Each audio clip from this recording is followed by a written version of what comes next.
Hello students, physics with DS Rajput में आपका स्वागत है। और आज अपन डिस्कस करने वाले हैं राजस्थान बोर्ड सिलेबस 2021 में राजस्थान बोर्ड का सिलेबस क्या रहने वाला है। कुछ टॉपिक्स हटाए हैं, अप्रोक्सीमेटली 40% सिलेबस जो है ना वो कम हो गया है। और ये सिर्फ और सिर्फ इसी साल के लिए है, नेक्स्ट ईयर के लिए जो पहले था वही रहेगा।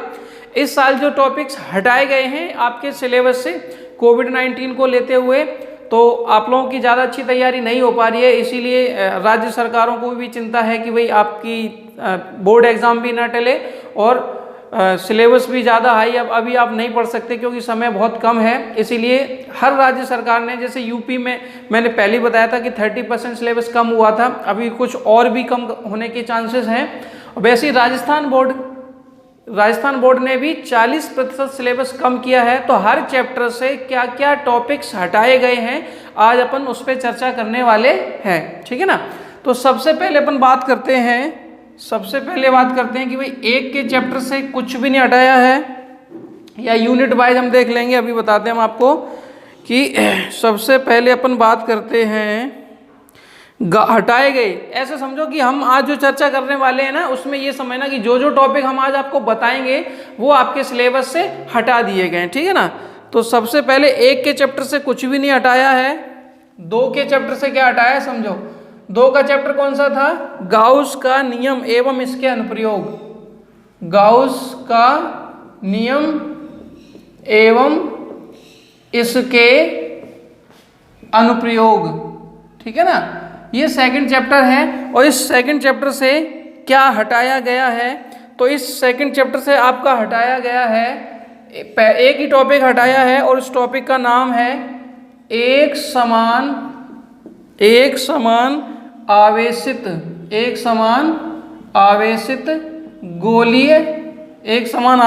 गोलीय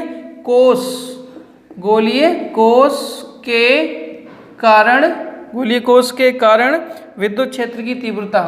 गोलीय कोश के कारण विद्युत क्षेत्र की तीव्रता।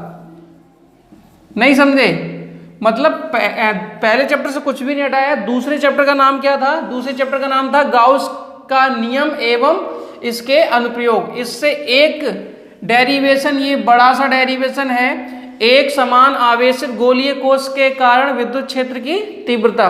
गोलीय कोश का मतलब होता है खोखला गोला। गोलीय कोश का मतलब क्या होता है? खोखला गोला। तो खोखले गोले के कारण जो है विद्युत क्षेत्र की तीव्रता हटा दी गई है। और तीसरा टॉपिक है आपका, तीसरा चैप्टर है विद्युत विभव का, ठीक है ना। तो विद्युत विभव में आपको क्या हटा रहे हैं? स्थिर विद्युत विभव और विभवांतर। पहला टॉपिक है आपका स्थिर विद्युत विभव और विभवांतर, ठीक है ना, ये हटा दिया गया है। और दूसरा टॉपिक ये है एक समान आवेशित गोलीय कोश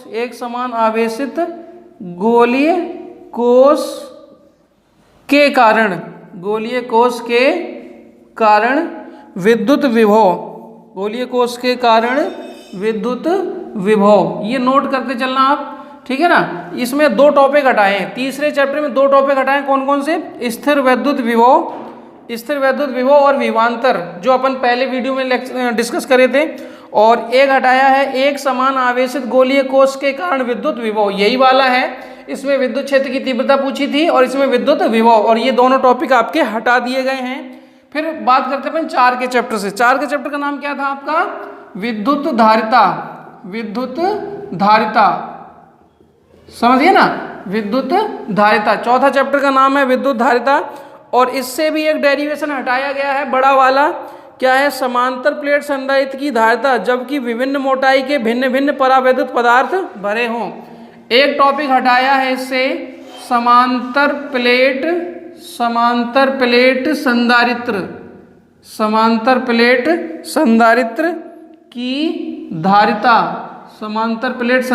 की धारिता, जबकि जबकि विभिन्न मोटाई के भिन्न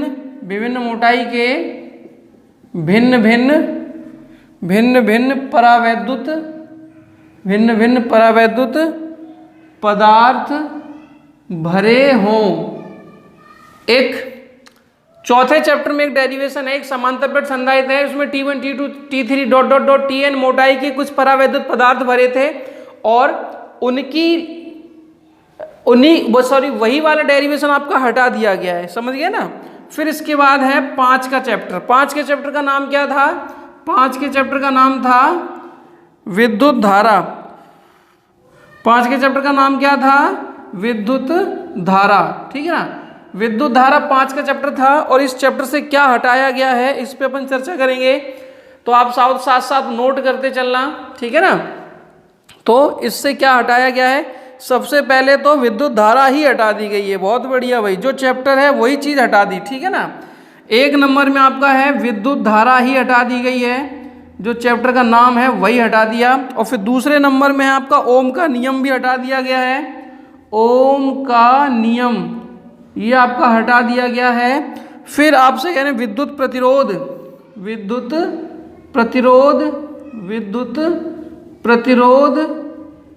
कौमा प्रतिरोधकता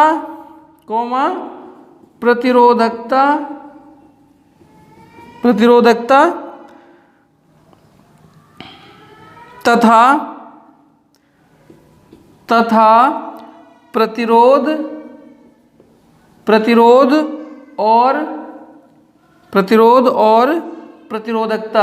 प्रतिरोध और प्रतिरोधकता पर ताप का प्रभाव। नहीं समझे? एक तो विद्युत धारा हटा दी, ओम का नियम हटा दिया और विद्युत प्रतिरोध और प्रतिरोधकता हटा दी। और विद्युत प्रतिरोध और प्रतिरोधकता पे जो है ना टेम्परेचर का इफेक्ट पड़ता है। किसका इफेक्ट पड़ता है? टेम्परेचर का। तो वो टेम्परेचर के जो इफेक्ट, टेम्परेचर का जो प्रभाव है वो वाला टॉपिक भी हटा दिया गया है।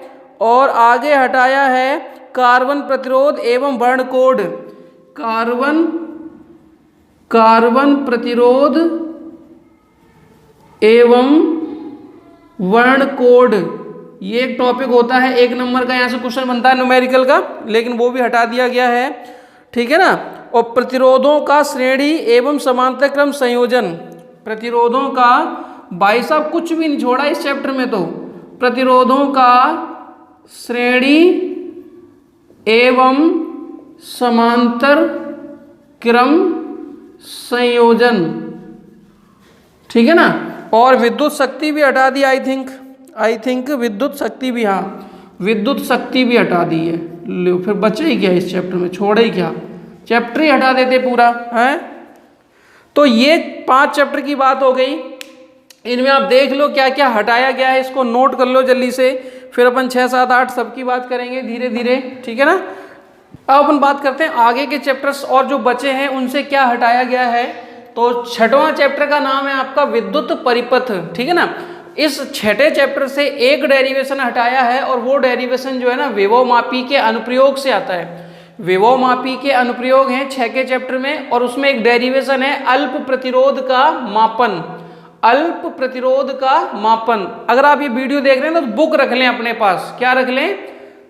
राजस्थान बोर्ड की बुक रख लें और उसमें टिक करते चलें। सबसे बेस्ट तरीका है, अगर आप इसको नोट नहीं कर रहे हो ना तो सबसे बेस्ट तरीका हम आपको बताते हैं कि राजस्थान बोर्ड की बुक रख लें और जो जो टॉपिक हम लिखाते चल रहे हैं चैप्टर वाइज, हम देखो चैप्टर भी नाम डाल रखे हैं, चैप्टर के नाम डाल रखे हैं ना, तो आप उसी चैप्टर को ओपन कर लें और ढूंढ के उनमें क्या कर लें, टिक कर लें, ठीक है ना। तो सबसे पहले क्या है आपका विद्युत परिपथ 6ठा चैप्टर है और इसमें से हटाया गया है विभवमापी के अनुप्रयोग से एक डेरिवेशन अल्प प्रतिरोध का मापन। फिर 7 का चैप्टर क्या है? विद्युत धारा के चुंबकीय प्रभाव। 7 के चैप्टर का नाम है विद्युत धारा के चुंबकीय प्रभाव। तो इसमें से देखो पहला हटाया गया है आपका चुंबकीय क्षेत्र की दिशा। चुंबकीय क्षेत्र की दिशा ज्ञात करने के लिए जो रूल्स वगैरह हटाए हैं वो हटा दिए गए होंगे। बाकी इसका हटना कोई अपने लिए ठीक नहीं है, क्योंकि हमें चुंबकीय क्षेत्र पढ़ना है तो उसकी डायरेक्शन पता करना आना चाहिए, तो ये तो कोई दिक्कत नहीं। हाँ, ये ठीक हट गया। साइक्लोट्रॉन, साइक्लोट्रॉन आप टिक कर लेना, साइक्लोट्रॉन हटा दिया गया इसमें से। साइक्लोट्रॉन एक बड़ा टॉपिक था और ये हटा दिया गया इसी साल के लिए, ठीक है ना। फिर 8वें चैप्टर का नाम है चुंबकत्व एवं चुंबकीय पदार्थों के गुण।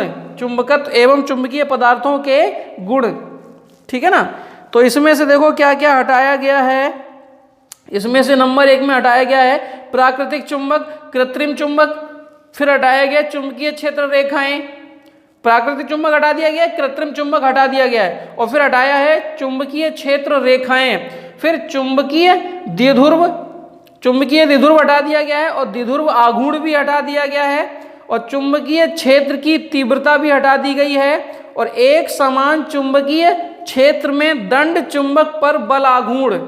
एक समान चुंबकीय क्षेत्र में दंड चुंबक पर बल आघूर्ण, ये एक डेरिवेशन है, ये भी हटा दिया गया है। और चुंबकीय पदार्थों का वर्गीकरण, चुंबकीय पदार्थों का वर्गीकरण 8वें चैप्टर में है, आप बुक में टिक कर लेना।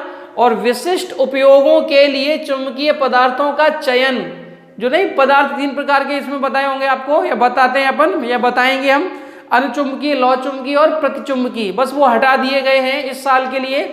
और चुंबकीय पदार्थों का तुलनात्मक अध्ययन, यही जो मैं बताने जा रहा हूँ ना, पदार्थ होते हैं अपने अनुचुंबकीय, लौ चुंबकीय और प्रतिचुंबकीय, तो ये टॉपिक हटा दिए गए आपके सारे के सारे, तो ये आप बुक में टिक कर लेना। फिर इसके बाद 9 के चैप्टर से कुछ भी नहीं हटाया, 9 के चैप्टर से कुछ भी नहीं हटाया है। ये 10 के चैप्टर से क्या हटाया, 10 का चैप्टर का नाम है प्रत्यावर्ती धारा। 10 के चैप्टर का नाम क्या है, प्रत्यावर्ती धारा। तो प्रत्यावर्ती धारा से इस चैप्टर से 2 टॉपिक हटाए गए, एक है शक्ति गुणांक और एक है वोल्टहीन धारा। ये कोई बहुत बड़े टॉपिक नहीं थे, चलो हटाए गए, कोई दिक्कत नहीं।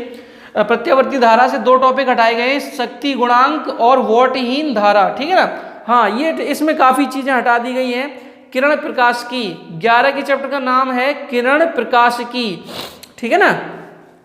सबसे पहले प्रकाश का परावर्तन हटाया, गोलीय दर्पण हटा दिए, दर्पण सूत्र हटा दिया, प्रकाश का अपवर्तन हटा दिया, पूर्ण आंतरिक परावर्तन हटा दिया, एवं इसके अनुप्रयोग भी हटा दिए। गोलीय सतह से अपवर्तन, इसका एक बड़ा सा डेरिवेशन होता है, ये भी हटा दिया है, गोलीय सतह से अपवर्तन। और यहाँ प्रकाश का प्रकीर्णन, और प्रकीर्णन से संबंधित घटनाएं कौन कौन सी, इंद्रधनुष वगैरह जो होती है ना, वो देखना।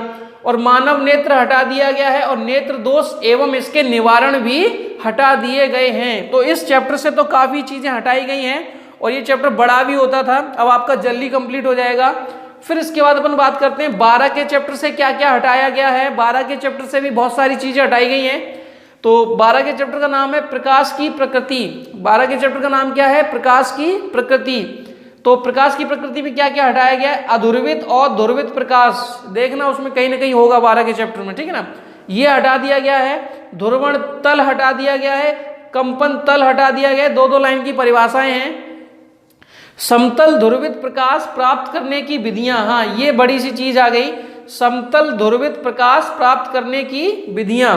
इसमें क्या क्या हटाया गया, परावर्तन द्वारा एवं ब्रूस्टन द्वारा प्रकीर्णन, जो विधियां हैं ये समतल ध्रुवित प्रकाश प्राप्त करने की विधियां हैं कौन कौन सी, एक तो परावर्तन द्वारा, एक है ब्रूस्टर प्रकीर्णन द्वारा, एक द्विअपवर्तन द्वारा, फिर इसके बाद निकोल प्रिज्म आ गया, द्विवर्णता द्वारा, पोलराइड एवं इसके उपयोग हटा दिए गए हैं, अध्रुवित एवं ध्रुवित प्रकाश का संसूचन हटा दिया गया है, और मेलस का नियम हटा दिया गया। मेलस का नियम है इसमें, तो जो जो चीजें इसमें हैं इनको टिक कर लो आप अपनी बुक में, क्या क्या हटाया गया है, ठीक है ना। और नहीं तो फिर इसका स्क्रीनशॉट ले लो अच्छे से। अभी हो सकता है आपको ये चीजें कम समझ में आए, क्या है क्या नहीं है, तो जैसे जैसे हम आपको पढ़ाते चलेंगे उसमें हम आपको बताते चलेंगे कि कौन सा टॉपिक 2021 के लिए हटा दिया गया है। ओके, नोट कर लो इसको।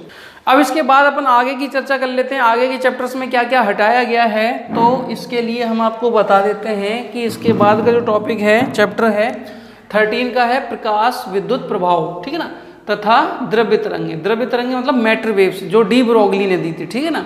तो इसमें क्या क्या हटाया गया, सबसे पहले तो द्रव्य तरंगों की तरंगदैर्घ्य हटा दी गई है, इलेक्ट्रॉन, प्रोटॉन, न्यूट्रॉन, और ये अल्फा कण, ड्यूट्रॉन और न्यूट्रॉन, ऐसे मतलब कई सारे जो छोटे छोटे पार्टिकल्स होते हैं इनकी खुद की तरंग दैर्घ्य होती है, ये ऐसे वेव में ना तरंग के रूप में ये एक्ट करते हैं। तो इन्होंने क्या कहा कि भाई द्रव्य तरंगों का तरंग दैर्घ्य हटा दिया गया है। विभिन्न प्रकार के द्रव्य कणों, जैसे नहीं बताए थे इलेक्ट्रॉन, प्रोटॉन, न्यूट्रॉन, अल्फा कण, इन सब से संबद्ध द्रव्य तरंगों का तरंग दैर्घ्य हटा दिया गया। फिर एक एक्सपेरिमेंट है या प्रयोग समझ लो, डेविसन एवं जर्मर का प्रयोग, डेविसन एवं जर्मर का प्रयोग 13 के चैप्टर में देखना, लास्ट में होगा, ठीक है ना। एवं निष्कर्ष, उसके निष्कर्ष भी। फिर लास्ट में एक टॉपिक है छोटा सा, हाइजेनबर्ग का अनिश्चितता सिद्धांत, 13 के चैप्टर में ये अच्छी चीजें हटाई गई हैं। और आई थिंक इतना सिलेबस कम होने के बाद मुझे उम्मीद है कि आपको काफ़ी हेल्प मिलेगी कम समय में अपनी अच्छी तैयारी करने की, ठीक है ना। हालांकि इनकी कंपटीशन में आगे चल के जरूरत तो पड़ेगी, लेकिन बोर्ड एग्जाम में एक बार आप इतना पढ़ के तैयारी कर लो। आज जो इस वीडियो में जो हम चर्चा कर रहे हैं ये हटाए गए ये टॉपिक, ठीक है ना। और फिर 14 का चैप्टर है परमाणुवीय भौतिकी, इसका नाम और परमाणु संरचना भी हो सकता है बुक में। तो इसमें थॉमसन का परमाणु का थॉमसन मॉडल हटा दिया गया है। द्रव्य तरंग से बोर के द्वितीय अभिग्रहित की व्याख्या ये भी हटा दी गई। क्यों हटा दी गई पता है क्या? क्योंकि द्रव्य तरंग यहाँ से हटा दी गई है तो फिर हम इसका यूज यहाँ पे नहीं कर पाएंगे, ठीक है ना। तो परमाणु का थॉमसन मॉडल हटा दिया गया है और द्रव्य तरंग से बोर के द्वितीय अभिग्रहित की व्याख्या करें वो भी हटा दी गई है। फिर इसके बाद अपन बात करते हैं 15 के चैप्टर में। 15 के चैप्टर का नाम है नाभिकीय भौतिकी। नाभिकीय भौतिकी, इसमें क्या है, नाभिकीय बल हटा दिया है, रेडियो सक्रियता हटा दी गई है, अल्फा बीटा एवं गामा किरणें हटा दी गई हैं, अल्फा बीटा एवं गामा किरणें हटा दी गई हैं एवं उनके गुण भी हटा दिए गए हैं। रेडियो एक्टिव क्षय का नियम भी हटा दिया गया है, टिक करके चलो बुक में, रेडियो एक्टिव क्षय का नियम भी हटा दिया गया और अर्ध आयु माध्य आयु ये भी हटा दिया गया, ठीक है ना। प्रतिन्यूक्लियन बंधन ऊर्जा भी हटा दी गई है तथा द्रव्यमान संख्या के साथ इसका परिवर्तन भी हटा दिया गया।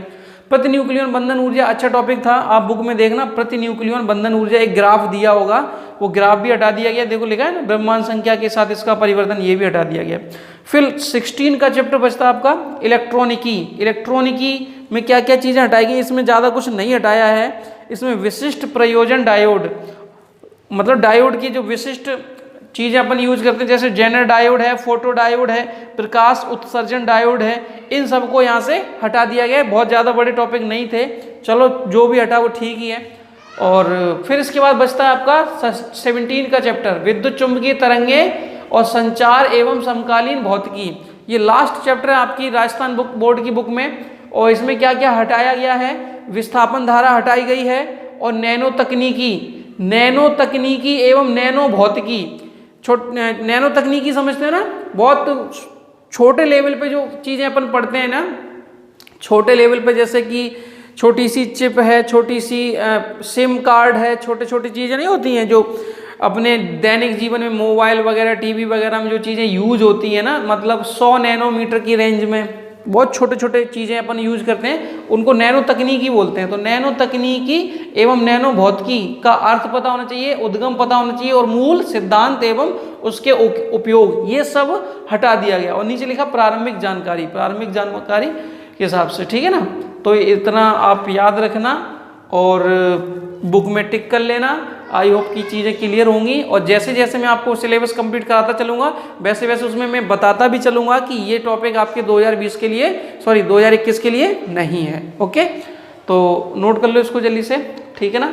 और चलो ठीक है, और आपको सिलेबस में पता ही है क्या क्या चल रहा है। फर्स्ट चैप्टर कंप्लीट हो गया, सेकंड चैप्टर भी लगभग कंप्लीट हो गया है, थ्योरी न्यूमेरिकल के 1-2 वीडियो और बनाने हैं और थर्ड चैप्टर आपका लगभग आधा हो गया है, वो 1-2 दिन में मैं पूरा करा दूंगा, ठीक है ना। Okay, thank you.